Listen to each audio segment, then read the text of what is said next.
ഈ വീഡിയോയിൽ global updates ആണ് നമ്മൾ നോക്കുന്നത്. അതിനകത്ത് 18-ാം തീയതി മുതൽ 21-ാം തീയതി വരെ റഷ്യ വെടിനിർത്തൽ പ്രഖ്യാപിച്ചിരിക്കുകയാണ്. ഈസ്റ്റർ പ്രമാണിച്ച് ഈ ഒരു വെടിനിർത്തൽ പ്രഖ്യാപിച്ചിട്ടുണ്ട്. അപ്പോൾ ഇത് ഉക്രൈൻ പോസിറ്റീവായിട്ടുള്ള ഒരു മോഡലല്ല എടുത്തത്. ഉക്രൈൻ അതിനെയും നെഗറ്റീവായിട്ട് തന്നെയാണ് കൺസിഡർ ചെയ്യുന്നത്. കാരണം ഇതിൽ എന്തോ ഒരു പദ്ധതിയുണ്ട് റഷ്യക്ക് എന്നുള്ള നിലയിലാണ് അവർ ആക്കി തീർത്തിരിക്കുന്നത്. അതിലുപരിയായിട്ട് ഈ ഒരു വെടിനിർത്തൽ പ്രഖ്യാപിച്ച ആ ഒരു 30 മിനിറ്റ്സിന് മുമ്പായിട്ട് ഒരു അറ്റാക്ക് നടത്തിയിട്ടുണ്ട്. ഈ മാപ്പിൽ നോക്കി കഴിഞ്ഞാൽ മനസ്സിലാക്കാൻ പറ്റും ഈ രണ്ട് ഭാഗങ്ങളിലായിട്ടാണ് ഉക്രൈൻ ഡ്രോൺ അറ്റാക്ക് നടത്തിയത്. എന്നാലും ശരി, ഇത് വെടിനിർത്തൽ പ്രഖ്യാപിക്കുന്നതിന് തൊട്ട് മുമ്പ് നടത്തിയ ആക്രമണം ആയതുകൊണ്ട് തന്നെ റഷ്യ തിരിച്ചടിക്കുന്നില്ല എന്ന് തീരുമാനിച്ചു. പക്ഷേ ഇനി ഈ വെടിനിർത്തൽ പ്രഖ്യാപിച്ചിരിക്കുന്ന ഈ ഒരു 3 ദിവസം 19, 20, 21 ഈ ദിവസങ്ങളിലായിട്ട് ഇതിന്റെ ഇടയ്ക്ക് ഏതെങ്കിലും രീതിയിൽ പ്രകോപനപരമായിട്ടുള്ള ഇടപെടലുകൾ ഉക്രൈന്റെ ഭാഗത്തു നിന്ന് വന്നു കഴിഞ്ഞാൽ അതിശക്തമായ രീതിയിൽ തിരിച്ചടിക്കുമെന്നും കൂടി പറഞ്ഞിട്ടുണ്ട്. ട്രംപിന്റെ ജിയോ പൊളിറ്റിക്കൽ മൂവ്, അതായത് ഈ എപ്പോഴും ഈ ഗ്ലോബലി 2 പവർ എന്ന് പറയുമ്പോഴത്തേക്ക് 2 സൂപ്പർ പവർ എന്ന് പറഞ്ഞാൽ ബാലൻസ് ചെയ്യാൻ വേണ്ടിയിട്ട് റഷ്യ, അമേരിക്ക, ഇതാണ് 2 ശക്തികളായിട്ട് നിലകൊള്ളുന്നത്. അപ്പൊ കുറച്ച് ആൾക്കാർ എന്തായാലും അമേരിക്കയുടെ ഭാഗത്ത് നിലകൊള്ളും, അതുപോലെ കുറച്ച് ആൾക്കാർ റഷ്യയുമായിട്ട് ബന്ധപ്പെട്ട് നിലനിൽക്കും. ഇതാണ് സ്വാഭാവികമായിട്ട് ഇത്രയും നാൾ പൊയ്ക്കൊണ്ടിരിക്കുന്ന ഒരു ജിയോ പൊളിറ്റിക്സ്.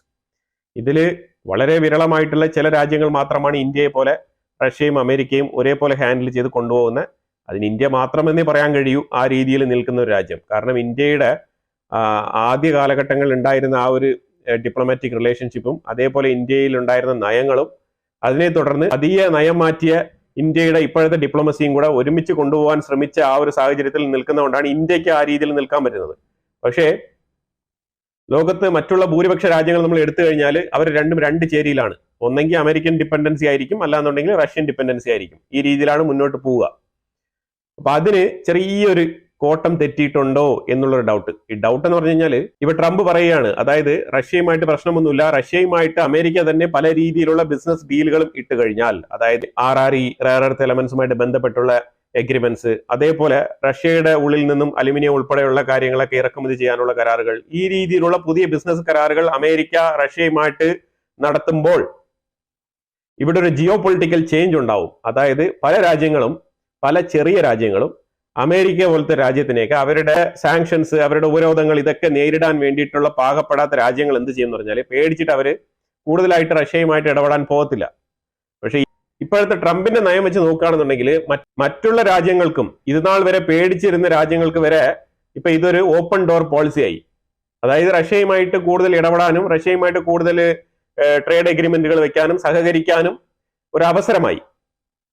അപ്പൊ അതിന്റെ ഭാഗമായിട്ടാണ് ഇത്രയും നാളും അമേരിക്കയെ മാത്രം ഡിപ്പെൻഡ് ചെയ്തിരുന്ന രാജ്യമായിട്ടുള്ള ഖത്തർ പോലത്തെ രാജ്യങ്ങളൊക്കെ റഷ്യയോടൊപ്പം സഹകരിക്കുന്നതും അവിടെ ബില്യൺ കണക്കിൽ ഡോളർ ഇൻവെസ്റ്റ് ചെയ്യാനുള്ള എഗ്രിമെന്റുകളും കരാറുകളൊക്കെ ഒപ്പുവെക്കുന്നതും. അപ്പൊ ഇതുപോലെ മാറ്റങ്ങൾ ഇപ്പൊ ഈ ഖത്തർ ചെയ്ത ഒരു വിഷയം മിഡിൽ ഈസ്റ്റിൽ ഒട്ടാകെ ആഞ്ഞടിക്കാനുള്ള സാധ്യത വളരെ കൂടുതലാണ്. ഓൾറെഡി തന്നെ രഹസ്യമായിട്ട് സൗദി അറേബ്യ ട്രംപ് പൊസിഷനിൽ വരുന്നതിന് മുമ്പ് തന്നെ റഷ്യയുടെ അടുത്ത് നിന്ന് ഡിഫൻസ് എക്യുപ്മെന്റ് മേടിച്ച് അവരുടെ സൈഡിൽ ഡിപ്ലോയ് ചെയ്തിട്ടുണ്ട്. അപ്പൊ ഇതുപോലത്തെ വിഷയങ്ങൾ ഇനി പരസ്യമായിട്ട് നടക്കും. ഇത് അമേരിക്കയ്ക്ക് ഒരു സൈഡിൽ ക്ഷീണം ചെയ്യുമെന്നുള്ളത് 100% ഉറപ്പുള്ള കാര്യമാണ്. ഒരു സൈഡിൽ അമേരിക്കയ്ക്ക് നല്ല രീതിയിലുള്ള ഗെയിൻ ഉണ്ടാവും, അതേസമയം മറ്റൊരു സൈഡിൽ ഒരു ലോസും കൂടി ഉണ്ടാവും എന്നുള്ളതാണ് അമേരിക്കയുടെ ഈ ഒരു നിലപാട് മാറ്റത്തിലൂടെ അമേരിക്കയ്ക്ക് വന്ന് ഭവിക്കാനിരിക്കുന്ന കാര്യമാണ് ഇപ്പൊ ഓർമ്മപ്പെടുത്തിയത്. അമേരിക്കയുടെ ബഡ്ജറ്റ് ഇട്ടപ്പോഴത്തേക്കും നാറ്റോയ്ക്ക് കൊടുക്കാനുള്ള ബഡ്ജറ്റ് നേരെ വെട്ടിക്കുറച്ചിരിക്കുകയാണ്. അതിന്റെ കാര്യം വേറെ ഒന്നുമില്ല, വളരെ ഓപ്പൺ ആയിട്ട് തന്നെ പീറ്റ് ഹെഗ്സെത്ത് അമേരിക്കയുടെ ഡിഫൻസ് സെക്രട്ടറിയാണ്. അപ്പം ഈ ഡിഫൻസ് സെക്രട്ടറി പറഞ്ഞിരിക്കുന്നത്, നാറ്റോ നിങ്ങളുടെ GDP-ൽ നിന്ന് എത്ര ശതമാനമാണ് നിങ്ങൾ ഈ ഒരു നാറ്റോയ്ക്ക് വേണ്ടി സ്പെൻഡ് ചെയ്യുന്നത്? നാറ്റോയിൽ അംഗത്വമുള്ള രാജ്യങ്ങളെടുത്താണ് ചോദിച്ചത്. അവരെ 2 to 3% ആണ് മാക്സിമം സ്പെൻഡ് ചെയ്യുന്നത്. പക്ഷെ അമേരിക്ക 5% പ്ലസ് ആണ് സ്പെൻഡ് ചെയ്യുന്നത്. അപ്പൊ അതുകൊണ്ട് ഞങ്ങളുടെ വിയർപ്പിലാണ് നിങ്ങൾ ജീവിക്കുന്നത് എന്നുള്ള ഡയലോഗാണ് പറയാതെ പറഞ്ഞു വെച്ചത്. ഇത് നാറ്റോ രാജ്യങ്ങളെ ശരിക്കും പറഞ്ഞാൽ അപമാനിക്കുന്ന രീതിയിലുള്ള സ്റ്റേറ്റ്മെന്റ് ആണ്. കാരണം ഇത് ഓൾറെഡി തന്നെ ട്രംപ് വരുന്നതിന് മുമ്പേ പറഞ്ഞുകൊണ്ടിരിക്കുകയാണ്, നിങ്ങളുടെ നാറ്റോ സ്പെൻഡിങ് കൂട്ടണം എന്ന്. പക്ഷെ ഇതുവരെ അവരുടെ പക്കൽ നിന്നും ഒരു രീതിയിലുള്ള ബഡ്ജറ്റിൽ ഒരു രീതിയിലുള്ള ഇൻക്രിമെന്റും കണ്ടില്ല എന്നുള്ളതാണ്. അതുകൊണ്ടാണ് കുറച്ചുകൂടെ കർശനമായ നടപടിയായിട്ട് കഠിനമായ താക്കീത് എന്നുള്ള നിലയിൽ നിങ്ങൾ ഇനി നിങ്ങളുടെ സൈഡിലുള്ള ഫണ്ട് ഇൻക്രീസ് ചെയ്താൽ മാത്രമേ ഇനി അമേരിക്ക ഇടപെട്ട് എന്തെങ്കിലും കാര്യങ്ങൾ ചെയ്യുള്ളൂ എന്നാണ് പറഞ്ഞിരിക്കുന്നത്. അതായത് ഇനി നാറ്റോയ്ക്ക് നയാ പൈസ ഇല്ലെന്നാണ് പറയാതെ പറഞ്ഞിരിക്കുന്നത്. മാക്രോൺ ഇപ്പൊ കുറച്ച് സൈലന്റ് ആയിട്ടുണ്ട്. കാരണം ഇന്നിപ്പം ഒരു ഡയലോഗും ഒരു സ്റ്റേറ്റ്മെന്റുകളൊന്നും പുറത്തു വന്നിട്ടില്ല. കാരണം ഇനി കുറച്ച് സൈലന്റ് ആയിരിക്കും. മാക്രോണിന്റെയും സ്റ്റാർമറിന്റെയും കഠിനമായ ശ്രമം മൂലം റഷ്യ ഉക്രൈൻ യുദ്ധത്തിൽ പോലും ഒരു തീരുമാനമെടുക്കാൻ യൂറോപ്യൻ യൂണിയനെ പിടിച്ച് പുറകോട്ട് വലിക്കുന്നതിൽ മാക്രോണിന് നിർണായക പങ്കുണ്ട്. അതുകൊണ്ടാണ് മാക്രോണിനെ പിടിച്ചിങ്ങ് ഓഫാക്കിയത്. ഇസ്രായേലുമായിട്ട് നടന്ന മീറ്റിംഗിൽ പറഞ്ഞത് നീ അത് കഴിഞ്ഞിട്ട് ഗാസയിലേക്ക് വന്നാൽ മതി. കാരണം നീ ഒരു സൈഡില് റഷ്യ ഉക്രൈൻ യുദ്ധത്തിന്റെ ഇടയിൽ കിടന്ന് ഇടപെട്ടുകൊണ്ട് ആ യുദ്ധം നിർത്താൻ പറ്റാത്ത രീതിയിൽ തടസ്സം സൃഷ്ടിക്കുന്നു. എന്നിട്ട് ഇവിടെ മറ്റൊരു സൈഡില് ഒരു യുദ്ധം നിർത്തണം എന്ന് പറഞ്ഞുകൊണ്ട് ശ്രമിക്കുന്നു. അതായത് ഹിപ്പോക്രസി, ഇരട്ടത്താപ്പ്. ഈ ഇരട്ടത്താപ്പ് കൃത്യമായി തുറന്നു കാണിക്കുകയും അതുകൊണ്ട് നീ കുറച്ച് സൈലന്റ് ആയിട്ട് ഇരിക്കുക എന്നാണ് പറഞ്ഞിരിക്കുന്നത്. പിന്നെ ഈ വരും ദിവസങ്ങളിൽ 500 സോൾജേഴ്സ്, 500 ഭടന്മാരെ അങ്ങോട്ടും ഇങ്ങോട്ടും എക്സ്ചേഞ്ച് ചെയ്യാൻ റഷ്യയും ഉക്രൈനും തീരുമാനിച്ചിട്ടുണ്ട്. റഷ്യ ഉക്രൈനുമായിട്ട് ബന്ധപ്പെട്ട് 500 സോൾജേഴ്സിനെ എക്സ്ചേഞ്ച് ചെയ്യും എന്നാണ് വാർത്ത. ജർമ്മനി ടോറസ് മിസൈൽ സിസ്റ്റം ഞങ്ങൾ ഉക്രൈനു കൊടുക്കും എന്ന് കുറെ നാളുകൊണ്ടേ പറഞ്ഞുകൊണ്ടിരിക്കുന്നത്. ജർമ്മനിയിലാണെങ്കിൽ ഇലക്ഷൻ നടന്നിട്ട് ഏതാണ്ട് മാസങ്ങളോളായി. ഇതുവരെ അവിടെ താൽക്കാലിക ഭരണകൂടമാണ് ഇപ്പം മുന്നോട്ട് പോകുന്നത്. അതായത് നമ്മുടെ നാട്ടിലാണെങ്കിൽ എപ്പോഴേ അടിച്ചു പിടിച്ച് കസാരയൊക്കെ റെഡിയാക്കിയേനെ. ഇവിടെ കസാരയിൽ കയറി ഇരിക്കാൻ പറ്റാത്ത അവസ്ഥയിലാണ് ഇപ്പൊ അവിടെ വിജയിച്ചിട്ടും ഭൂരിപക്ഷമില്ലാതെ പലരും കിടന്ന് ഇഴയുന്നത്. അപ്പൊ അതുകൊണ്ട് തന്നെ ജർമ്മനി പറഞ്ഞിട്ടുണ്ടായിരുന്നു, അതായത് Taurus missile system, defence missile system ഞങ്ങൾ ഉക്രൈന് കൊടുക്കും എന്ന് പറഞ്ഞിട്ട്. ഇത് ഉക്രൈന് കൊടുത്തു കഴിഞ്ഞാൽ ഉണ്ടാകുന്ന 2 വിഷയങ്ങളാണ്. ഒന്ന്, ടോറസ് മിസൈൽ അവിടെ ചെക്ക് ചെയ്യപ്പെടും. കാരണം അതൊരു പരീക്ഷണ വസ്തുവായിട്ട് മാറുകയാണ്. കാരണം റഷ്യയുടെ സ്റ്റെൽത്ത് ഫൈറ്ററുകൾ അതിനെ ബ്രീച്ച് ചെയ്ത് ഉക്രൈനിൽ അറ്റാക്ക് ചെയ്യുമ്പോഴത്തേക്കും ഇതൊരു ഫെയിലിയർ മോഡലാണെന്നുള്ളത് ഒന്ന് അവിടെ തെളിയിക്കപ്പെടും. ഈ എയർ ഡിഫൻസ് സിസ്റ്റം കൊണ്ട് വെക്കുമ്പോഴത്തേക്കും മറ്റൊരു സൈഡിലുള്ള സ്റ്റെൽത്ത് ഫൈറ്ററുകൾ ഇതിനെ മറികടന്നുകൊണ്ട് ആക്രമണം നടത്തി കഴിഞ്ഞാൽ പിന്നെ ഇതിന്റെ ഒരു ബിസിനസ് ഭാവി, അതാണ് ഇതിൽ പ്രശ്നമാകുന്നത്, ഇതിനകത്ത് ചോദ്യം ചെയ്യപ്പെടുന്നത്. അപ്പൊ മറ്റുള്ള രാജ്യങ്ങൾ ഇതിനെ ട്രസ്റ്റ് ചെയ്ത് മേടിക്കാൻ പോലും തയ്യാറാവില്ല എന്നുള്ളൊരു അവസ്ഥയാണ് അവിടെ ഉണ്ടാവുക. അപ്പൊ അതുകൊണ്ട് ഇതിന്റെ മാർക്കറ്റ് ഇടിയും. അതുകൊണ്ട് തന്നെയാണ് ഇപ്പം ജസ്റ്റ് ജർമ്മനി ഒന്ന് ഒരു അറ്റൻഷൻ കൊടുത്തിട്ട് ഇത് കൊടുക്കണോ എന്നുള്ളൊരു തീരുമാനം എടുത്തിട്ട് ഇതൊന്ന് പിൻവലിച്ചത്. എന്നിട്ട് ഇവർ പറഞ്ഞിരിക്കുന്ന റീസൺ എന്ന് പറഞ്ഞാൽ, ഇത് ഞങ്ങൾ ടോറസ് കൊടുത്തു കഴിഞ്ഞാൽ, ടോറസ് മിസൈൽ ഉക്രൈന് കൊടുത്തു കഴിഞ്ഞാൽ റഷ്യ വല്ലാത്ത രീതിയിൽ പേടിക്കുന്നുണ്ട്. അതുകൊണ്ട് അവർ പറയുന്ന സ്റ്റേറ്റ്മെന്റ് എന്ന് പറഞ്ഞു കഴിഞ്ഞാൽ, അതായത് നിങ്ങൾ ഈ ടോറസ് മിസൈൽ ഉക്രൈന് കൊണ്ട് കൊടുക്കുകയാണെന്നുണ്ടെങ്കിൽ അതിനെ നിങ്ങൾ ഡയറക്റ്റ് ആയിട്ട് നേരിട്ട് റഷ്യക്കെതിരെ യുദ്ധം ചെയ്യുന്നതായിട്ട് ഞങ്ങൾ കണക്കാക്കും എന്ന് റഷ്യ പറഞ്ഞതായിട്ട് ഒരു സ്റ്റേറ്റ്മെന്റ് ഉണ്ട്. ആ സ്റ്റേറ്റ്മെന്റിനെ എടുത്ത് ന്യായീകരിച്ചുകൊണ്ടാണ് ഇവർ ഞങ്ങൾ കൊടുക്കുന്നില്ല എന്ന് തീരുമാനിച്ചതായിട്ട് പറയുന്നത്. പക്ഷെ ഒരു കാര്യം ഇതിനകത്ത് പറയാനുള്ളത്, റഷ്യ നിങ്ങളുടെ ഓപ്പോസിറ്റ് ആണ്. അവർ എന്ത് തന്നെ പറഞ്ഞോട്ട്, നിങ്ങൾ റഷ്യയെ ചെറുക്കുന്നെങ്കിൽ നിങ്ങൾ തീർച്ചയായിട്ടും ഈ ഒരു ടോറസ് മിസൈൽ സിസ്റ്റം നിങ്ങൾ ഉക്രൈന് പ്രൊവൈഡ് ചെയ്യണം. എന്നിട്ട് അവിടെ വെച്ച് അത് പ്രൂവ് ചെയ്യണം, റഷ്യയെ തിരിച്ചടിക്കണം. കാരണം ഉക്രൈന്റെ 4-5 പ്രൊവിൻസുകൾ റഷ്യയുടെ കൈക്കിലാണ്. അപ്പൊ അത് തിരിച്ചു പിടിക്കണമല്ലോ. അല്ലാതെ നിങ്ങൾ വെറുതെ ഈ യുദ്ധം ഇങ്ങനെ നീട്ടിക്കൊണ്ട് പോയിട്ട് കാര്യമില്ല. നിങ്ങൾ തീർച്ചയായിട്ടും നിങ്ങൾ ഫുൾ സപ്പോർട്ട് കൊടുത്ത് തിരിച്ചടിക്കണം. അതാണ് നിങ്ങൾ ചെയ്യേണ്ടത്. അതിന് പകരം ഞങ്ങൾ കൊടുക്കും കൊടുക്കില്ല, ഈ പൈസയും ഇതേപോലെ തന്നെ കൊടുക്കും കൊടുക്കില്ല.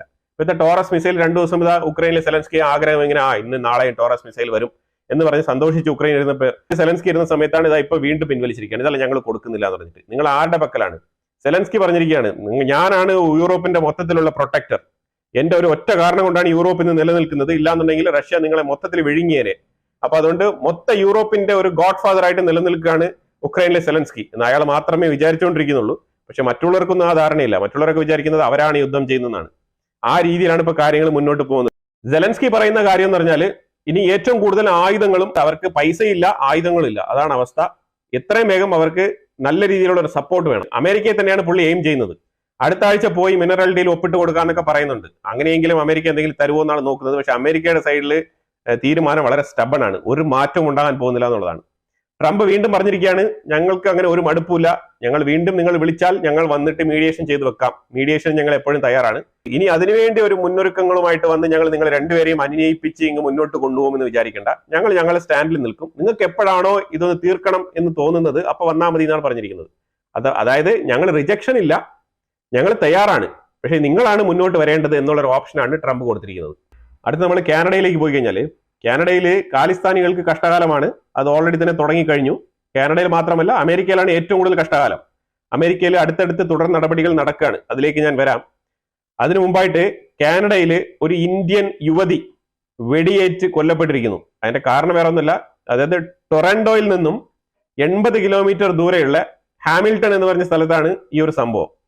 ഈ ഒരു സംഭവം എന്ന് പറഞ്ഞാല്, ഇന്ത്യൻ യുവതി എങ്ങനെയാണ് വെടിയേറ്റെന്ന് പറഞ്ഞാല് സ്ട്രേ ബുള്ളറ്റ് എന്നാണ് പറഞ്ഞിരിക്കുന്നത്. സ്ട്രേ ബുള്ളറ്റ് എന്ന് പറഞ്ഞാൽ നമ്മൾ സ്ട്രേ ഡോഗ് എന്നൊക്കെ പറഞ്ഞാൽ എന്താണ്, അതായത് ഈ തെരുവിൽ പോകുന്ന നായ, അതിനെയാണ് ഈ സ്ട്രേ ഡോഗ് എന്നൊക്കെ പറയുന്നത്. അപ്പൊ ഈ സ്ട്രേ ബുള്ളറ്റ് എന്ന് പറഞ്ഞാൽ എന്താണ്, അത് ഈ തെരുവിൽ കൂടെ പാസ് ചെയ്ത് പോകുന്ന ബുള്ളറ്റോ?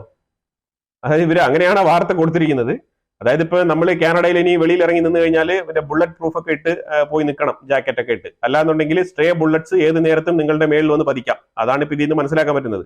ആ രീതിയിൽ ഈ ബുള്ളറ്റ് എവിടെ നിന്ന് കടന്നു വന്നെന്നോ എന്ത് സാഹചര്യത്തിലാണ് ഇത് സംഭവിച്ചതെന്നോ ഒരു രീതിയിലുള്ള വിവരവും പുറത്തു വന്നിട്ടില്ല. ഒരു സ്ട്രേ ബുള്ളറ്റ് കൊണ്ട് ഇന്ത്യൻ യുവതി മരണപ്പെട്ടു എന്നാണ് വാർത്ത. ഇത് വല്ലാത്തൊരു സ്ട്രേഞ്ച് ആയിട്ടുള്ള ഒരു വാർത്തയാണ്. അത് ഒട്ടും പ്രതീക്ഷിക്കാതെ, ഇനിയിപ്പം പുള്ളിക്കാരത്തിന്റെ സമയദോഷം എന്ന് വേണമെങ്കിൽ പറയാം, അൺടൈമിൽ, അതായത് അൺപ്രഡിക്റ്റബിൾ ആയിട്ടുള്ള ഒരു ടൈമിൽ അവിടെ എത്തിപ്പെട്ടത്. ആ സമയത്ത് പുള്ളിക്കാരത്തി അവിടെ എത്തിയില്ലായിരുന്നു എന്നുണ്ടെങ്കിൽ ഇപ്പൊ ജീവിച്ചിരുന്നേനെ. അതാണ് ഇപ്പൊ നമുക്ക് മനസ്സിലാക്കാൻ പറ്റിയത്. കാനഡ സേഫസ്റ്റ് അങ്ങനെയൊക്കെ പറയുന്ന ആൾക്കാരുണ്ടെങ്കിൽ ഈ വിഷയം കൂടെ ഒന്ന് ഓർമ്മപ്പെടുത്തണം. കാനഡയിൽ ഉക്രൈന്റെ ഹെറിറ്റേജ് മ്യൂസിയം, ഈ ഒരു ഹെറിറ്റേജ് മ്യൂസിയം പകുതിയോളം അങ്ങ് കത്തിപ്പോയിരിക്കുകയാണ്. ഈ അപകടം എങ്ങനെ സംഭവിച്ചു എന്നുള്ളതിനെ കുറിച്ച് യാതൊരു വിവരവും ഇല്ല. പക്ഷേ ഇങ്ങനൊരു സംഭവം സംഭവിച്ചിട്ടുണ്ട്. ഇനിയിപ്പോ ഇത് ഉക്രൈന്റെ മ്യൂസിയം ആയതുകൊണ്ട് തന്നെ നേരെ ബ്ലെയിം എവിടെ പോകുന്നു നിങ്ങൾക്ക് അറിയാമല്ലോ. സ്വാഭാവികം അത് റഷ്യ ആയിരിക്കും പോയിന്റ് ഔട്ട് ചെയ്യുന്നത്. ഇതുവരെ അങ്ങനെ റഷ്യ ആണെന്ന് പറഞ്ഞിട്ടില്ല. പക്ഷെ നാളെയോ മറ്റന്നാളോ വൈകാതെ ഉക്രൈനിലെ സെലൻസ്കി ഇതും കൂടെ പറയാനുള്ള സാധ്യതയുണ്ട്. ഇനി കാനഡ ഗവൺമെന്റ് ഇതുവരെ ഉറപ്പാക്കിയിട്ടില്ല ഇത് എങ്ങനെയാണ് ഈ ഒരു അപകടം സംഭവിച്ചത്. ഇനിയിപ്പോ ഫയർ ആക്സിഡന്റ് ആണോ അല്ലെങ്കിൽ വേറെ ഏതെങ്കിലും രീതിയിൽ പർപ്പസ്ഫുള്ളി ആരെങ്കിലും ചെയ്തതാണോ എന്നുള്ള വിവരങ്ങളൊന്നും കാനഡയിൽ നിന്നും ഒഫീഷ്യലി വന്നിട്ടില്ല. പക്ഷെ ഉക്രൈനിൽ നിന്നും നാളെ തന്നെ ഇതിന്റെ റിപ്പോർട്ട് വരാനുള്ള സാധ്യത ഞാൻ കാണുന്നുണ്ട്. യമനിൽ നിന്നുള്ള ഒരു അപ്ഡേറ്റ് ആണ്, റിപ്പീറ്റഡ് അപ്ഡേറ്റ് ആണ്. യമനിലെ ഹൂത്തികൾ ഭയങ്കര അഗ്രസീവാണ്. അവരെ നടത്തുന്ന ആക്രമണം എന്ന് പറഞ്ഞാൽ ഞങ്ങൾ USS വിൻസനെ ഇപ്പുറത്തടിച്ചിട്ടു, ട്രൂമാനെ ഇപ്പുറത്തടിച്ചിട്ടു, ട്രൂമാനെ അടിച്ചിട്ടു എന്നൊക്കെ പറഞ്ഞ് വാർത്തകൾ പണ്ടേ അവർ അടിച്ചിറക്കിയതാണ്. അപ്പൊ ഇങ്ങനെ പല പല വാർത്തകളും അവർ അടിച്ചിറക്കിക്കൊണ്ട് സൈക്കോളജിക്കൽ വാർഫെയറുമായിട്ടാണ് അവർ മുന്നോട്ട് പോകുന്നത്. അമേരിക്ക ഹൂത്തികൾ വിൻസനെ അറ്റാക്ക് ചെയ്തു എന്ന് പറഞ്ഞ ക്ലെയിം പൂർണ്ണമായിട്ടും തള്ളിക്കൊണ്ട് അമേരിക്ക ശക്തമായിട്ട് മുന്നോട്ട് വന്നിരിക്കുകയാണ്. 20ാമത്തെ അമേരിക്കയുടെ MQ-9 ഡ്രോണിനെ അവർ അറ്റാക്ക് ചെയ്ത് വീഴ്ത്തി എന്നുള്ളത് സത്യസന്ധമായ കാര്യമാണ്. അതിലുപരിയായിട്ട് 21ാമത്തെ MQ-9 റീപ്പർ ഡ്രോണിനെയും കൂടെ ഹൂത്തികൾ അറ്റാക്ക് ചെയ്തിട്ടിരിക്കുകയാണ്. 21ാമത്തത്. അതായത് ഈ MQ-9 ഡ്രോണിന്റെ മാർക്കറ്റ് നല്ല രീതിയിൽ ഇടിയും. കാരണം ആ രീതിയിലാണ് ഇപ്പൊ ഇത് തുടരെ അടി മേടിച്ച് കൂട്ടിക്കൊണ്ടിരിക്കുന്നത്. സംഭവം ഇത് ഡ്രോണാണ്, അതുകൊണ്ട് പെട്ടെന്ന് തന്നെ അടിച്ച് വീഴ്ത്താൻ പറ്റുന്ന സാഹചര്യമുള്ള ഒരു സംഭവം തന്നെയാണ്. പക്ഷെ എന്നാലും മാർക്കറ്റിൽ ഇതിന്റെ വാല്യൂ കുറച്ച് ഇടിയും, അത് ഉറപ്പുള്ള കാര്യമാണ്. ഇനിയിപ്പോ ഇതിന്റെ അടുത്ത വേരിയേഷൻസ് ഇറക്കുമായിരിക്കും അമേരിക്ക.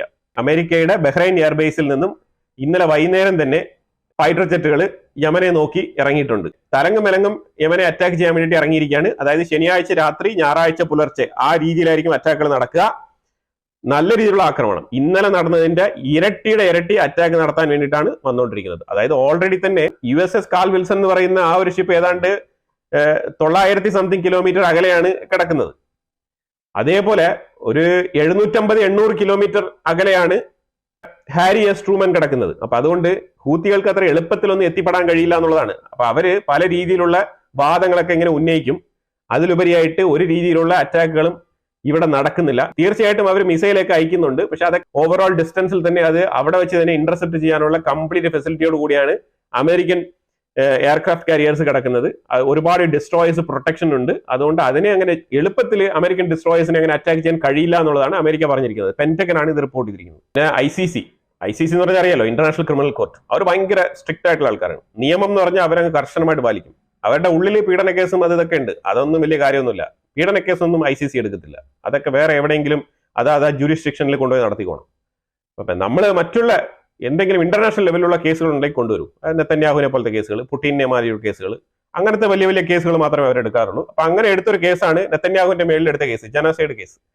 ആ കേസുമായിട്ട് ബന്ധപ്പെട്ട് ഇപ്പൊ ഒരു മലക്കമറിച്ചൽ, ഭയങ്കര റൂൾസ് പാലിക്കുന്ന ആൾക്കാരാണ്. അത് 2025 ഇതിന്റെ ഒരു എക്സ്പ്ലനേഷൻ, അതായത് നെതന്യാഹുവിന്റെ ഭാഗത്തുനിന്ന്, ഇസ്രായേലിന്റെ ഭാഗത്തുനിന്ന് ആ പ്രതികൾ എന്ന് പറയപ്പെടുന്ന ഈ രണ്ടാൾക്കാരിൽ നിന്നും എക്സ്പ്ലനേഷൻസ് കൊടുക്കേണ്ടത് അത് ഒറ്റയടിക്ക് ജനുവരി 12, 2026 വരെ നീട്ടി വെച്ചിരിക്കുകയാണ്. എങ്ങനെയുണ്ട് വെച്ചിരിക്കുകയാണ്? അതായത് ഗാസ യുദ്ധമൊക്കെ തീർന്ന് ഇസ്രായേൽ എന്തെങ്കിലും ചെയ്യുന്നെങ്കിൽ അവിടെയൊക്കെ ചെയ്ത് തീർത്തിട്ട് വന്ന് എക്സ്പ്ലനേഷൻ തന്നാൽ മതി എന്നാണ് ICC പറയുന്നത്. ഇതാണ് ഞാൻ പറയുന്ന മണ്ടന്മാര്. ഈ കരീം എന്ന് പറഞ്ഞ അതിന്റെ തലപ്പത്തിരിക്കുന്ന ആൾക്കൊക്കെ എന്ത് തരത്തിലുള്ള ബുദ്ധിയാണ് ഇതെന്നൊക്കെ ഒരു രീതിയിൽ മനസ്സിലാക്കാൻ പറ്റത്തില്ല എന്നുള്ളതാണ്. ഇപ്പൊ ഗാസ യുദ്ധം നടന്നുകൊണ്ടിരിക്കുകയാണ്. അപ്പം ഒരു ICC എന്ന് പറഞ്ഞ ഒരു കോർട്ട് ആക്ഷൻ എടുക്കുന്നെങ്കിൽ അത് വളരെ ശക്തമായിട്ട് എടുത്ത് അതിലോട്ട് മുന്നോട്ട് പോകാനുള്ള കഴിവുണ്ടാവണം. ആ കേപ്പബിലിറ്റി ഇല്ലാന്നുണ്ടെങ്കിൽ പിന്നെ ഈ പണിക്ക് ഇറങ്ങരുത്. എന്നിട്ടാണ് ഇപ്പൊ അത് എക്സ്റ്റെൻഡ് ചെയ്ത് കൊടുത്തിരിക്കുന്നത്. അപ്പൊ ഇനി 2026 ജനുവരി വരെ ഇസ്രായേലിലെ നെതന്യാഹു ആയാലും ശരി, ഡിഫൻസ് മിനിസ്റ്റർ ആയാലും ശരി, അവരെല്ലാം വളരെ ഫ്രീ ആണ്. അതായത് ചുരുക്കി പറഞ്ഞാല് 2020 വരെ ഒന്ന് ഫ്രീ ആക്കി കൊടുത്തിരിക്കുകയാണ്. അതാണ് സംഭവം. ഇനിയിപ്പോ ഏത് രീതിയിലുള്ള ഇൻഫ്ലുവൻസ് ഇതിനൊക്കെ കാരണം എന്ന് പറഞ്ഞാൽ ട്രംപ് അമേരിക്കയിൽ ഭരണത്തിൽ വന്നതും ഇന്റർനാഷണൽ കോർട്ടിനെ സാങ്ഷൻ ചെയ്തതുമാണ്. അതാണ് ഇതിനകത്ത് ഏറ്റവും വലിയ ഇമ്പോർട്ടന്റ്. ആ പോയിന്റ് ഉള്ളത് കൊണ്ടാണ് കറക്റ്റ് കഴുത്തിൽ തന്നെ പിടിച്ചത്. അതുകൊണ്ട് പതിയെ ഇപ്പൊ കേസ് റിലാക്സ് ചെയ്ത് കൊണ്ടുവരുന്ന ഒരു അവസ്ഥയാണ്. സൗത്ത് ആഫ്രിക്ക കൊടുത്ത കേസാണ് ഇത് കേട്ടോ. ഇനിയിപ്പോ ഇതിനെ എതിർത്തുകൊണ്ട് സൗത്ത് ആഫ്രിക്ക ഇനി വരുമോ എന്നുള്ളത് അറിയത്തില്ല. അതൊക്കെ നമുക്ക് ഇനി വരും ദിവസങ്ങളിൽ കണ്ടറിയാം. അൽകാസിം ബ്രിഗേഡ് നമ്മുടെ ഹമാസ് തന്നെയാണ്. അപ്പൊ അൽകാസിം ബ്രിഗേഡ് അവർ പറഞ്ഞിരിക്കുന്നത് ഈ എയ്ഡൻ അലക്സാണ്ടർ എന്ന് പറഞ്ഞ ആ ഒരു US പൗരനായിട്ടുള്ള ആ ഒരു യുവാവ് ആ ഒരു ബന്ദിയായിട്ടിരുന്ന ഒരു യുവാവ് എനിമീസ് നടത്തിയ ആക്രമണത്തിൽ, എനിമീസ് എന്ന് ഉദ്ദേശിക്കുന്നത് ഇസ്രായേൽ തന്നെയാണ്, IDF നടത്തിയ ആക്രമണത്തിൽ കെട്ടിട ഇടിപാടുകൾക്കിടയിൽ പോയി പെട്ടു. അതിനുശേഷം ഞങ്ങളുമായിട്ട് ഒരു രീതിയിലുള്ള കമ്മ്യൂണിക്കേഷനും സാധ്യമാകുന്നില്ല. ഞങ്ങളുടെ കൂട്ടത്തിൽപ്പെട്ട ഒരു സഹോദരനെ ഞങ്ങൾ രക്ഷപ്പെടുത്തി എടുത്തിട്ടുണ്ട്, അയാളുമായിട്ട് കമ്മ്യൂണിക്കേറ്റ് ചെയ്യാൻ സാധിച്ചു. പക്ഷേ എയ്ഡൻ അലക്സാണ്ടറുമായിട്ട് ഇതുവരെ ഒരു രീതിയിലുള്ള കമ്മ്യൂണിക്കേഷനും സാധ്യമാകുന്നില്ല. അപ്പൊ അതുകൊണ്ട് ഞങ്ങൾക്ക് അൺനൗൺ ആണ്, ഡീറ്റെയിൽസ് അറിയില്ല എന്നാണ് ഹമാസ് പറഞ്ഞിരിക്കുന്നത്, അൽ ഖാസിം ബ്രിഗേഡ്. ഇനിയിപ്പോ ഇതിന്റെ മറുപടി ഇനിയിപ്പോ അമേരിക്കയുടെ സൈഡിൽ നിന്നായിരിക്കും വരേണ്ടത്. ചൈനയ്ക്കെതിരെ അമേരിക്ക പുതിയ നിയമം എന്ന് പറഞ്ഞാൽ ചൈനയിൽ നിന്നും അമേരിക്കയുടെ പോർട്ടിൽ കൊണ്ട് ഡോക്ക് ചെയ്യുന്ന ഷിപ്പുകളെല്ലാം തന്നെ, അതായത് ഈ ഒരു ചരക്ക് നീക്കം ചെയ്യുന്ന ഈ മെർച്ചന്റ് ഷിപ്പുകൾ, ചൈനയിൽ നിന്നും അമേരിക്കയിലേക്ക് യാത്ര ചെയ്യുന്ന മെർച്ചന്റ് ഷിപ്പുകളെല്ലാം തന്നെ വെയിറ്റ് അനുസരിച്ച് അതിന്റെ കൂലി നിശ്ചയിച്ചിരിക്കുകയാണ്. അതായത് 1 ടൺ ഭാരത്തിന് $50 ഈടാക്കും. അപ്പോൾ ഒരു മെർച്ചന്റ് ഷിപ്പിന്റെ ഭാരം എത്രയായിരിക്കും? അപ്പൊ ആ ഭാരം അനുസരിച്ച് $50 വെച്ച് കണക്ക് കൂട്ടി കഴിഞ്ഞാൽ അത്രയും എമൗണ്ട് അവിടെ ഫീസ് ആയിട്ട് കൊടുക്കണം. ഇത് ഒരു ദിവസത്തിന്. ഇപ്പൊ 2 ദിവസം അവിടെ കിടന്ന, ഇപ്പൊ എന്തെങ്കിലും താരിഫ് ഇഷ്യൂ വന്നിട്ട് 2 ദിവസം അവിടെ ഹാൾട്ട് ചെയ്യുന്നു, അപ്പൊ 2 ദിവസത്തെ പൈസ, 3 ദിവസം, ഇങ്ങനെ അതിഭീമമായ രീതിയിലുള്ള ഒരു ന്യൂ താരിഫ് മെത്തേഡ് ഇംപ്ലിമെന്റ് ചെയ്തിരിക്കുകയാണ്. പല പോർട്ടുകളിലും പെർ ഡേ ചാർജ് ഉണ്ട്, അത് ചെറിയ ചാർജാണ് ഉള്ളത്. അപ്പൊ ഇതൊക്കെ തന്നെ ചൈനയ്ക്ക് കിട്ടുന്ന തിരിച്ചടികളായിട്ടാണ് അമേരിക്ക നടപ്പിലാക്കുന്നത്. പക്ഷെ പുറകിൽ വേറെയും കാര്യങ്ങൾ നടക്കുന്നുണ്ട്. അതായത് ജപ്പാൻ, അമേരിക്കയുമായിട്ട് സംസാരിക്കാൻ വേണ്ടിയിട്ട് പോയ ജപ്പാൻ ഡിസപ്പോയിന്റഡ് ആണെന്നാണ് വാർത്ത വരുന്നത്. കാരണം അങ്ങോട്ട് തേടിപ്പോയി ഈ നെഗോസിയേഷൻ ചെയ്യാൻ പോയ ജപ്പാനെ അവർ വേണ്ട രീതിയിൽ ഗവനിച്ചില്ല എന്നാണ് ജപ്പാന്റെ സൈഡിൽ നിന്ന് വരുന്ന വാർത്തകൾ. അപ്പൊ അതിന് പകരം ജപ്പാനുമായിട്ട് നടത്തിയ ചർച്ചയിൽ പറഞ്ഞിരിക്കുന്നത്, നിങ്ങൾ ഏറ്റവും കൂടുതൽ സോയാബീൻ, അതേപോലെ തന്നെ റൈസുമായിട്ട് ബന്ധപ്പെട്ട ഗോതമ്പ്, ഇതേപോലത്തെ സാധനങ്ങളൊക്കെ ഞങ്ങളുടെ അടുത്ത് കൂടുതൽ ഇറക്കുമതി ചെയ്യുക എന്നാണ് ജപ്പാന്റെ അടുത്ത് ആവശ്യപ്പെട്ടിരിക്കുന്നത്. അതായത് വേറെ ഒന്നുമില്ല, ഇത് ഇറക്കുമതി ചെയ്ത് ചൈനയിലേക്ക് കയറ്റി അയക്കാനാണ്. മനസ്സിലായോ? അതായത് അമേരിക്ക ഇപ്പം മറ്റു മാർഗങ്ങൾ അന്വേഷിക്കുകയാണ്. ചൈനയുമായിട്ടുള്ള ഡയറക്റ്റ് ട്രേഡ് ഇമ്പാക്ട് ഉണ്ടാക്കുന്നുണ്ട്. ആ ഇമ്പാക്റ്റിനെ ഒന്ന് മാനേജ് ചെയ്ത് പോകാൻ വേണ്ടിയിട്ട് മറ്റുള്ള രാജ്യങ്ങളെ ഇടപെടുത്തിക്കൊണ്ട് എങ്ങനെയെങ്കിലും ട്രേഡ് നടത്താം എന്നാണ് അമേരിക്കയും കൂടെ തീരുമാനിക്കുന്നത്. ഇപ്പം അപ്പൊ പല രീതിയിലും നെഗോഷിയേറ്റ് ചെയ്യാൻ തയ്യാറായിരിക്കുന്ന രാജ്യങ്ങളെ വെച്ചിട്ട് മുതലെടുക്കാനാണ്, ഇല്ലെങ്കിൽ മാനേജ് ചെയ്ത് അവരുടെ ട്രേഡ് ഡെഫിസിറ്റ് നികത്താൻ വേണ്ടിയിട്ടും അമേരിക്ക ശ്രമിക്കുന്നു എന്നുള്ളൊരു വാർത്തയാണ് നമുക്ക് ഇതിനകത്ത് മനസ്സിലാക്കാൻ പറ്റുന്നത്. അതേപോലെ 98 ബില്യണോളം ഡിഫറൻസ് ഉണ്ട് ഇന്ത്യയും ചൈനയും തമ്മിലുള്ള ട്രേഡ് ഡെഫിസിറ്റ്. അപ്പൊ ഇന്ത്യയും ചൈനയും തമ്മിൽ ഒരു ചർച്ച നടത്തിയിട്ടുണ്ട്. അതായത് ഇന്ത്യയും ചൈനയും തമ്മിലുള്ള ആ ഒരു ട്രേഡ് ഡെഫിസിറ്റ് എങ്ങനെയെങ്കിലും കുറച്ച് കൊണ്ടുവരാൻ വേണ്ടിയിട്ട് ഒരുമിച്ച് ശ്രമിക്കാം എന്നുള്ളൊരു പുതിയ വാഗ്ദാനമായിട്ടാണ് ചൈന വന്നിരിക്കുന്നത്. ഡെഫിസിറ്റ് കുറയ്ക്കാൻ ഓക്കെയാണ്, നല്ലതാണ്. ഇതിൽ പരമാവധി നമ്മൾ ആദ്യ കാലഘട്ടത്തിൽ പറഞ്ഞിരുന്ന പോലെ ചൈനയുടെ സാധനങ്ങൾ ഏറ്റവും കൂടുതൽ ഇന്ത്യ മേടിച്ച് മറിച്ച് വിൽക്കേണ്ടി വരും. അതിലൂടെ അമേരിക്കയ്ക്ക് തന്നെ ആയിരിക്കും കയറ്റുമതി നടക്കുന്നത്. അപ്പൊ ആ ഒരു പ്ലാൻ ചൈന, ആ ഒരു മെത്തേഡ് ഇന്ത്യയുമായിട്ട് അപ്ലൈ ചെയ്യാമെന്ന് വിചാരിക്കുന്നുണ്ട്. കാരണം ചൈന വിട്ടുകഴിഞ്ഞാൽ ഇന്ത്യയാണ് ഏറ്റവും കൂടുതൽ അമേരിക്കയുമായിട്ട് ഈ രീതിയിലുള്ള ട്രേഡ് നടത്തുന്ന ഒരു രാജ്യം. മറ്റുള്ള രാജ്യങ്ങളുമായിട്ട് കമ്പയർ ചെയ്ത് കഴിഞ്ഞാൽ ഒരു ട്രേഡ് വോളിയം അത്ര ഇൻക്രീസ്ഡ് അല്ല. ഇപ്പൊ മറ്റുള്ള രാജ്യങ്ങൾ, ഏത് രാജ്യങ്ങളായിക്കോട്ടെ, അമേരിക്കയുമായിട്ട് അത്ര വോളിമെട്രിക് ആയിട്ടുള്ള ഒരു ബിസിനസ് ചെയ്യുന്നില്ല. ചൈന കഴിഞ്ഞാൽ പിന്നെ അടുത്ത് ഇന്ത്യയാണ്. അപ്പൊ അതുകൊണ്ട് ഇന്ത്യ തന്നെ ആയിരിക്കും ബെസ്റ്റ് ചോയ്സ് എന്നാണ് ചൈനയുടെ വിലയിരുത്തൽ. അപ്പൊ അതുകൊണ്ടാണ് ചൈന ഇന്ത്യയെ അപ്രോച്ച് ചെയ്യുന്നതായിട്ട് മനസ്സിലാക്കാൻ പറ്റുന്നത്. ഇനിയിപ്പോ ഇതൊക്കെ പ്രാഥമിക ഘട്ടത്തിലുള്ള ഡിസ്കഷൻസ് ആണ്.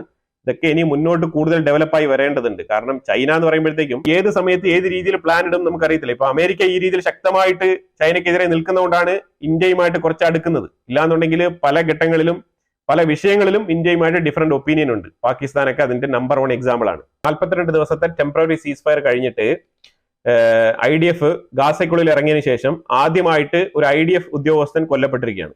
ഒരു IDF സോൾജർ കൊല്ലപ്പെട്ടിട്ടുണ്ട്. അത് ഗാസയ്ക്കുള്ളിൽ നടന്ന ഗ്രൗണ്ട് ഓപ്പറേഷനിലാണ് ഒരു IDF സോൾജർ കൊല്ലപ്പെട്ടത്. പിന്നെ ഇസ്രായേൽ ജെറുസലേം ടെമ്പിൾ മൗണ്ടുമായിട്ട് ബന്ധപ്പെട്ട് ഈ അലക്സ മോസ്ക് ഇരിക്കുന്ന ആ ഒരു കോമ്പൗണ്ട് വാൾ, ഇതുമായിട്ട് ബന്ധപ്പെട്ട് പുതിയ നിയമം നടപ്പിലാക്കുന്നുണ്ട്. അതായത് ഇത് പറയപ്പെടാത്ത നിയമമാണ്. പണ്ട് ഇത് ഒഫീഷ്യലായിട്ട് ജൂവിഷ് കമ്മ്യൂണിറ്റിയിൽപ്പെട്ട, ഇസ്രായേലിലുള്ള ജൂവിഷ് കമ്മ്യൂണിറ്റിയിൽപ്പെട്ട ആരെങ്കിലും ഈ അലക്സ കോമ്പൗണ്ടിലേക്ക് അഥവാ ഈ ഒരു ടെമ്പിൾ മൗണ്ട് കോമ്പൗണ്ടിലേക്ക് കടന്നു കയറുകയാണെന്നുണ്ടെങ്കിൽ നല്ല രീതിയിലുള്ള പിഴ കൊടുക്കണമായിരുന്നു. ഫൈൻ, ഒഫൻസീവ് ആണിത്. അപ്പൊ അങ്ങനെ ഫൈൻ ഈടാക്കിക്കൊണ്ടിരുന്ന ഒരു സാഹചര്യത്തിൽ ഇന്ന് ഒരുപാട് ഫാർ റൈറ്റ് വിഭാഗത്തിൽപ്പെട്ട ആൾക്കാർ ഏറ്റവും കൂടുതൽ ഈ ഒരു അലക്സ അഥവാ ഈ ഒരു ടെമ്പിൾ മൗണ്ട് സന്ദർശിക്കുന്നുണ്ട്. ഇതിന് തുടക്കം കുറിച്ചത് ആരാണെന്ന് അറിയാമല്ലോ. ഇതിന് തുടക്കം കുറിച്ചത് ഇത്താമിർ ബെൻഗിവിർ ആണ്. ആദ്യം ഒരു വട്ടം പോയി, അത് തന്നെ വലിയ ചർച്ചയായിരുന്നു. രണ്ടാമത് ഒരു വട്ടം പോയി, അതും വലിയ ചർച്ചയായി. മൂന്നാമതും പുള്ളി വിസിറ്റ് ചെയ്തു. അപ്പൊ ഇതുകൊണ്ട് പറഞ്ഞാൽ ഏത് ഫാർ റൈറ്റ് ആയിക്കോട്ടെ, ഇസ്രായേലിന് അവകാശപ്പെട്ടതാണ് ഈ ടെമ്പിൾ മൗണ്ട്. അവിടെ മുസ്ലിംസ് വിസിറ്റ് ചെയ്യുന്ന പോലെ തന്നെ ഞങ്ങൾക്കും വിസിറ്റ് ചെയ്യാനുള്ള റൈറ്റ്സ് ഉണ്ട് എന്ന് പറഞ്ഞുകൊണ്ട് ആ ഒരു റൈറ്റ്സ് സ്ഥാപിക്കാൻ വേണ്ടിയിട്ടാണ് ഇവർ ഈ നടപടിക്രമം നടത്തിയത്. അപ്പൊ വീണ്ടും ഇത്താമിർ ബെൻഗിവീർ നാഷണൽ സെക്യൂരിറ്റി അഡ്വൈസർ എന്ന് പറഞ്ഞ ആ ഒരു പൊസിഷൻ റിസൈൻ ചെയ്തിട്ട് പോയിട്ടും വീണ്ടും തിരിച്ചു വന്നപ്പോഴത്തേക്കും അതേ സെക്യൂരിറ്റി പൊസിഷൻ വീണ്ടും കൊടുത്തത് തന്നെ ഈ കാരണം കൊണ്ടാണ്. അപ്പൊ ഈ കാരണം വെച്ചാല് ഈ ഫാർ റൈറ്റ് വിങ്ങിൽപ്പെട്ട ആൾക്കാരുടെ ശക്തമായ പിന്തുണ ഇത്താമിർ ബെൻഗിവീറിനുണ്ട്. ആ പിന്തുണ ഇപ്പം നെതന്യാഹുവിനും ഉണ്ടെന്നാണ് മനസ്സിലാക്കേണ്ടത്. അപ്പൊ അവര് ജെറുസലേം ടെമ്പിൾ മൗണ്ടിനകത്ത് ഇപ്പം വളരെ ഈസി ആയിട്ട് ആ ഒരു പോളിസിയൊക്കെ റിലാക്സ് ചെയ്തുകൊണ്ട് ഒരു രീതിയിലുള്ള എതിർപ്പോ ഒരു രീതിയിലുള്ള കല്ലേറോ ഒരു രീതിയിലുള്ള പ്രതിഷേധങ്ങളും അവിടെ ഇപ്പം നടക്കുന്നില്ല, നടക്കാൻ സാധിക്കില്ല. കാരണം നടത്താൻ അവിടെ ആളില്ല. അതാണ് ഇതിനകത്ത് മനസ്സിലാക്കേണ്ടത്. കാരണം ഹമാസ് മൊത്തം ഗാസയ്ക്കുള്ളിൽ പെട്ടുകിടക്കാണ്. പിന്നെ വെസ്റ്റ് ബാങ്കിലാണെങ്കിൽ ഓൾറെഡി തന്നെ ഇസ്രായേൽ അരിച്ചു പറക്കി മൊത്തത്തിൽ തന്നെ തൂത്തുപറക്കി കളഞ്ഞിരിക്കുകയാണ്. അപ്പൊ അതുകൊണ്ട് വളരെ ക്ലീൻ ആയിട്ടിരിക്കുന്ന ഒരു സാഹചര്യത്തിലാണ് ഇവര് ഈ ഒരു അവസരം ഇവർക്ക് വേണ്ടിയിട്ടുള്ള സാഹചര്യം ഒരുങ്ങി വന്നതായിട്ട് കരുതിക്കൊണ്ട് ഈ ഒരു ടെമ്പിൾ മൗണ്ടിൽ തുടർച്ചയായിട്ട് ഇപ്പം ജൂവിഷിനെ അവിടെ സന്ദർശിക്കുന്നുണ്ട്. എല്ലാ ദിവസവും ഇപ്പം ജൂവിഷിന്റെ സൈഡിൽ നിന്ന് സന്ദർശകർ അവിടെ എത്തുന്നുണ്ട് എന്നുള്ളതാണ്. അതിന് IDF ഒരു രീതിയിലുള്ള എതിർപ്പും പ്രകടിപ്പിക്കുന്നില്ല. ഇതിനകത്ത് ഒരേ ഒരു വിഷയം എന്ന് പറഞ്ഞാൽ നെസറ്റില് ഇതുമായിട്ട് ബന്ധപ്പെട്ട് ഒരു രീതിയിലുള്ള അമെന്റ്മെന്റും പാസ്സാക്കിയിട്ടില്ല. അതായത് ടെമ്പിൾ മൗണ്ടിൽ ഇങ്ങനെ പോവാം, ജൂവിഷിന് പോവാം എന്ന് പറഞ്ഞ ഒരു നിയമം ഒന്നും അവിടെ പാസ്സാക്കിയിട്ടില്ല. അപ്പൊ അതുകൊണ്ട് തന്നെ ഈ ഒരു നിയമം പാസ്സാക്കാത്തത് കൊണ്ട് ഇത് പിന്നീട് കോടതിയിൽ ചോദ്യം ചെയ്യപ്പെട്ടേക്കാം എന്നുള്ളൊരു വിഷയം അവിടെ വരുന്നുണ്ട്. പക്ഷെ എന്നാലും ഇസ്രായേലിന്റെ ഉള്ളിൽ ഈ എൻറ്റയർ ജൂവിഷ് സമൂഹത്തിനെ റെപ്രസെന്റ് ചെയ്യുന്ന ഒരു പ്രധാനപ്പെട്ട വിഷയമായിട്ട് ഈ ഒരു ടെമ്പിൾ മൗണ്ട് ഉള്ളത് കൊണ്ട് തന്നെ, അത് അവരുടെ കിങ് ഡേവിഡ്, സോളമൻ ആ ഒരു ചരിത്രം ഇങ്ങനെ കിടക്കുന്നത് കൊണ്ട് തന്നെ ഇതുമായിട്ട് ബന്ധപ്പെട്ട് ഇസ്രായേലിന്റെ ഉള്ളിൽ നിന്നും എതിർ സ്വരങ്ങളൊന്നും വരാൻ സാധ്യതയില്ല എന്നാണ് കരുതപ്പെടുന്നത്. അമേരിക്കയില് തുൾസി ഗബ്ബാർഡ് അറിയാലോ, ഇന്റലിജൻസിന്റെ ചീഫ്. കാഷ് പട്ടേൽ അറിയാലോ, FBI ഡയറക്ടർ. ഇപ്പം നിർണായകമായിട്ടുള്ള സംഭവം, ഇവരെല്ലാം തന്നെ പൊസിഷനിൽ വന്ന സമയത്ത് ഇന്ത്യയിൽ നിന്നും എക്സ്റ്റേണൽ അഫയേഴ്സ് മിനിസ്റ്റർ ജയശങ്കർ, അതേപോലെ തന്നെ പ്രൈം മിനിസ്റ്റർ മോദി, അതേപോലെ തന്നെ NSA അജിത് ഡോവൽ, ഇവർ 3 പേരും അമേരിക്ക വിസിറ്റ് ചെയ്യും. വളരെ കൃത്യമായിട്ട് ചർച്ചകൾ നടത്തി കാര്യങ്ങളൊക്കെ വളരെ വ്യക്തമായിട്ട് പറഞ്ഞ് മനസ്സിലാക്കിയിട്ട് വന്ന ഒരു സാഹചര്യത്തിൽ ഇന്ത്യക്ക് ഗുണപരമാവുന്ന രീതിയിലുള്ള ഒരു പ്രവൃത്തി അമേരിക്കയുടെ ഉള്ളിൽ സംഭവിച്ചിട്ടുണ്ട്. അതായത് ഖാലിസ്ഥാനിയെ ഓട്ടിച്ചിട്ട് പിടിച്ച് അറസ്റ്റ് ചെയ്ത് പൂട്ടിയിരിക്കുകയാണ്. അവനെ എക്സ്ട്രാഡിറ്റ് ചെയ്യും എന്നും കൂടി പറയുന്നുണ്ട്. അപ്പോൾ ഒരുത്തനെ ഓൾറെഡി തന്നെ എക്സ്ട്രാഡിറ്റ് ചെയ്തിട്ടുണ്ട്. അതാണ് റാണ. റാണയുടെ മൊഴിയും കാര്യങ്ങളൊക്കെ വരുമ്പോൾ നമുക്ക് അറിയാൻ പറ്റും ഇന്ത്യക്കുള്ളിൽ ആരൊക്കെയാണ് ഇപ്പൊ ഇരുന്ന് വിയർക്കുന്നെന്നുള്ളത്. ഓൾറെഡി തന്നെ കുറെ ആൾക്കാർ വിയർത്തോണ്ടിരിക്കുന്നു എന്നുള്ളതാണ് നമുക്ക് അറിയാൻ കഴിയുന്നത്. അതിന്റെ പൂർണ്ണ ഡീറ്റെയിൽസ് നമുക്ക് വേറെ വീഡിയോയിൽ ചെയ്യാം. ഇപ്പൊ അറസ്റ്റ് ചെയ്യപ്പെട്ടിരിക്കുന്നത് ഹർപ്രീത് സിംഗ്. ഈ ഹർപ്രീത് സിംഗ് എന്ന് പറഞ്ഞാൽ ഹാപ്പി പാസിയ എന്നാണ് ഇവനെ വിളിക്കുന്നത്. ഈ ഹാപ്പി പാസിയ ശരിക്കും പറഞ്ഞാല് ഈ പന്നൂൻ, ആ പന്നന്റെ വലങ്കയാണ്. ആ പന്നന്റെ ആക്ഷൻ പ്ലാൻസും കാര്യങ്ങളെല്ലാം നടപ്പിലാക്കുന്നവനാണ് ഈ ഒരു ഹർപ്രീത് സിംഗ് അഥവാ ഹാപ്പി പാസിയ എന്ന് പറഞ്ഞവൻ. ഈ ഹാപ്പി പാസിയ എന്ന് പറഞ്ഞവനെയാണ് ഇപ്പൊ അറസ്റ്റ് ചെയ്ത് പൂട്ടി അകത്തിട്ടിരിക്കുന്നത്. ഇവൻ ഇന്ത്യയിൽ പഞ്ചാബിലും മോസ്റ്റ് വാണ്ടഡ്. അതാണ് നമ്മൾ ഇതിനകത്ത് മനസ്സിലാക്കേണ്ടത്. ഇവൻ ചെയ്ത പ്രവൃത്തി എന്ന് പറഞ്ഞാൽ അമൃത്സർ എന്ന് പറഞ്ഞ ഭാഗത്തുള്ള ഒരു പോലീസ് സ്റ്റേഷൻ കത്തിച്ച കേസിൽ ഇവൻ പ്രതിയാണ്. അതേപോലെ നിരവധി പോലീസ് ഉദ്യോഗസ്ഥരെ പഞ്ചാബിൽ ഇവൻ വകവരുത്തിയിട്ടുണ്ട്. ഇതൊക്കെ ഇവന്റെ പേരിലുള്ള കേസുകളാണ്, റെക്കോർഡിക്കലി തെളിയിക്കപ്പെട്ട കേസുകളാണ്. ശരിക്കും പറഞ്ഞാൽ പഞ്ചാബിൽ കുറെ ടീമുകളുണ്ടല്ലോ, ഈ ലോറൻസ് ബിഷ്ണോയ് എന്നൊക്കെ പറഞ്ഞുകൊണ്ട്. ഇവൻ എന്ന് പറഞ്ഞാൽ ലോറൻസ് ബിഷ്ണോയുടെ ഓപ്പോസിറ്റ് ടീമാണ്. അവൻ വേറൊരു ഗ്യാങ്, ഇവൻ വേറൊരു ഗ്യാങ്. ഇനിയിപ്പോ അടുത്ത ടാർഗറ്റ് ലിസ്റ്റിലുള്ളത് ഈ ലോറൻസ് ബിഷ്ണോയുടെ അനിയനായിട്ടുള്ള ഒരുത്തൻ അവിടെ ഉണ്ട്. ഇതേ ബിഷ്ണോയ് എന്ന് പേരുള്ള ഒരുത്തൻ തന്നെയാണ്. അൻമോൾ ബിഷ്ണോയ് എന്നാണ് അവന്റെ പേര്. അവനെയും കൂടെ പൊക്കും എന്നാണ് പറയുന്നത്. ഇനി ഇതിലുപരിയായിട്ട് ഡേവിഡ് ഹെഡ്ലി, അവനാണ് ഈ റാണയുടെ കൂടെ ഉള്ള ഒരു പ്രതി ഉണ്ടല്ലോ, അവനെയും കൂടെ നമുക്ക് എക്സ്ട്രാഡിറ്റ് ചെയ്ത് കിട്ടേണ്ടതുണ്ട്. അപ്പൊ എന്തുകൊണ്ടാണ് ഇപ്പം അമേരിക്ക ഇങ്ങനെ എക്സ്ട്രാഡിറ്റ് ചെയ്യുന്നത് എന്ന് പറഞ്ഞു കഴിഞ്ഞാൽ, ഇതിന് മുമ്പുള്ള സർക്കാരുകൾ എന്തുകൊണ്ട് ഇതിന് തയ്യാറായില്ല എന്ന് പറഞ്ഞാൽ അതിന് ഒറ്റ കാരണമേ ഉള്ളൂ. ഇപ്പൊ ഇരിക്കുന്ന ഇന്ത്യയെ അനുകൂലിക്കുന്ന, അതായത് യുവമാരെല്ലാം നല്ല ക്രിമിനലുകളാണെന്ന് മനസ്സിലാക്കിക്കൊണ്ട് അതിന് തിരിച്ചറിവുള്ള ആൾക്കാരാണ് ഇപ്പൊ അവിടെ ഉള്ളത്. അതുകൊണ്ടാണ് യുവമാരെ പിടിച്ചയക്കുന്നത്. കാരണം ട്രംപും ട്രൂഡോയും തമ്മിൽ തെറ്റിയത് ഇതേ വിഷയം കൊണ്ടാണ്. കാരണം നീ ഇങ്ങനെ ഒരുപാട് ക്രിമിനൽസിനെ ഇന്നത്തെ നാട്ടിൽ ഇങ്ങനെ വെച്ചോണ്ട് അവരെ വാഴിച്ചുകൊണ്ട് അവരുടെ സപ്പോർട്ടോട് കൂടി പദവിയിൽ ഇരിക്കുന്ന നീ എന്ത് ഫേസും വെച്ചോണ്ടാണ് നീ ഇവിടെ വന്ന് സംസാരിക്കുന്നത്? അത് അങ്ങനെ അഗ്രസീവ് ആയിട്ടാണ് ട്രംപ് പറഞ്ഞത് കാനഡയെ 51ാമത്തെ സ്റ്റേറ്റ് ആയിട്ട് നീ അമേരിക്കയോട് അങ്ങ് ചേർത്തേക്കെന്ന് പറയുന്നത്. അപ്പൊ അതുകൊണ്ട് ശുഭിതനായിട്ട് പോയതാണ് ട്രൂഡോ ആണെങ്കിൽ കാര്യങ്ങളൊക്കെ വളരെ പേഴ്സണൽ ആയിട്ട് എടുക്കുന്ന ആളാണ്. അപ്പൊ അഥവാ കാനഡയുടെ അടുത്തല്ല ട്രംപ് സംസാരിക്കുന്നത്, എന്റെ അടുത്ത് പേഴ്സണൽ ആയിട്ടാണ് സംസാരിച്ചത് എന്നുള്ള നിലയിൽ വൈരാഗ്യം വെച്ച് പുലർത്തുന്ന ആളാണ് ട്രൂഡോ. അപ്പൊ അതുകൊണ്ട് ട്രൂഡോ അതിനെ ആ രീതിയിലാണ് എടുത്തത്. എന്തായാലും ഇപ്പൊ ട്രൂഡോ വീട്ടിൽ പോയിരിക്കുകയാണ്. അപ്പൊ എന്തായാലും നന്നായി. അപ്പൊ എന്തായാലും ഇത് കാനഡയ്ക്കും ഒരു രീതിയിൽ നല്ല രീതിയിലുള്ള പ്രഷറാണ്. കാരണം കാനഡയിൽ ഇനിയിപ്പോൾ ഇലക്ഷൻ വരാനിരിക്കുകയാണ്. ഈ സെപ്റ്റംബർ ഒക്ടോബർ മാസങ്ങളാണ് അവിടുത്തെ ഇലക്ഷൻ വരുന്നത്. അവിടെ ഇലക്ഷൻ വരുമ്പോഴത്തേക്കും ഈ ഒരു ഖാലിസ്ഥാനികളുടെ സെക്യൂരിറ്റി ഒരു വൻ ചോദ്യചിഹ്നമായിട്ട് മാറാനുള്ള സാധ്യതയുണ്ട്. കാരണം അമേരിക്കയുടെ സൈഡിൽ നിന്നുള്ള ഈ ഒരു സപ്പോർട്ട് ഇനി കിട്ടത്തില്ല. അതേ രീതിയിൽ ഇപ്പൊ ഈ ഒരു ഹാപ്പി ബാസിയ എന്ന് പറഞ്ഞവനെ ഇന്ത്യക്ക് എക്സ്ട്രാഡിറ്റ് ചെയ്യുമെന്നാണ് പറഞ്ഞിരിക്കുന്നത്. അപ്പൊ ഇത് എക്സ്ട്രാഡിറ്റ് ചെയ്യാൻ വേണ്ടിയിട്ട് നമ്മൾ എന്താണ് സംസാരിച്ചതെന്ന് പറഞ്ഞാൽ, ഇന്ത്യ ഒരു രീതിയിലുള്ള കവേർട്ട് ഓപ്പറേഷനും അമേരിക്കയുടെ ഉള്ളിൽ നടപ്പിലാക്കില്ല. ആ ഒരു ഉറപ്പ് കൊടുത്തിട്ടുണ്ട്. അതേപോലെ തന്നെ അമേരിക്കയും ഇന്ത്യക്കുള്ളിൽ ഒരു രീതിയിലുള്ള കവേർട്ട് ഓപ്പറേഷൻ നടത്താൻ പാടില്ല. ഈ ഉറപ്പ് കൊടുത്തതിന്റെ പേരിലാണ് ഈ ഒരു എക്സ്ട്രാഡിഷൻസ് ഇപ്പൊ നടക്കാൻ ഇത്രയും സ്മൂത്ത് ആയിട്ടുള്ള ഒരു വഴി ഒരുങ്ങിയത്. ഈ ഒരു ഹാപ്പി ബാസിയ എന്ന് പറഞ്ഞ ഇവന് 5 ലക്ഷം ഇവന്റെ തലയ്ക്ക് വിലയിട്ടിട്ടുണ്ട് ഇന്ത്യൻ ഗവൺമെന്റ്. അവനെയാണ് ഇപ്പം ഇങ്ങോട്ട് കൊണ്ടുവരാൻ പോകുന്നത്. അതുപോലെ ഇനി ഒരുത്തനെ ടാർഗറ്റ് ചെയ്തിട്ടുണ്ട്, ഗോൾഡി ബെറാർ എന്ന് പറയുന്നവൻ. ഈ ഗോൾഡി ബെറാർ എന്ന് പറയുന്നവനെയും ഇപ്പം FBI ടാർഗറ്റ് ലിസ്റ്റിൽ വെച്ചിരിക്കുകയാണ്. ഇവന്മാരെല്ലാം നോക്കിക്കോ, ഓട്ടിച്ചിട്ട് പിടിച്ച് ഇന്ത്യക്കുള്ളിൽ ഈ വരുന്ന ഒരു 4 വർഷത്തിനുള്ളിൽ തന്നെ ഇവന്മാരെല്ലാം ഇന്ത്യക്കുള്ളിൽ കൊണ്ടുവരും. ഇവന്മാരൊക്കെ കൊണ്ടുവരുന്നത് വളരെ നിർണായകമായിട്ടുള്ള കാര്യമാണ്. ഇന്ത്യക്ക് വളരെ മികച്ച രീതിയിലുള്ള ഡിപ്ലോമാറ്റിക് സക്സസ് ഉണ്ടാകുന്ന കാര്യമാണ് ഇവന്മാരെയൊക്കെ ഇന്ത്യക്കുള്ളിൽ കൊണ്ടുവരാന്നുള്ളത്. കൊണ്ടുവന്ന് ഇവിടെ ഇട്ട് പൂട്ടണം. ഈ ലോറൻസ് ബിഷ്ണോയൊക്കെ ഇപ്പൊ ജയിലിലാണ്, അവനെയൊക്കെ അടച്ച് പൂട്ടി അങ്ങ് ഇട്ടിരിക്കുകയാണ്. പിന്നെ ഈ വാർത്തകൾ ഒരുപാടുണ്ട്, അടുത്ത വീഡിയോയിൽ അപ്ഡേറ്റ് ചെയ്യാം. ഇതിനെക്കുറിച്ചുള്ള അഭിപ്രായങ്ങൾ കമന്റ് ബോക്സിൽ രേഖപ്പെടുത്തുക. കൂടുതൽ വിഷയങ്ങളുമായിട്ട് അടുത്ത വീഡിയോയിൽ വരാം. Thank you so much.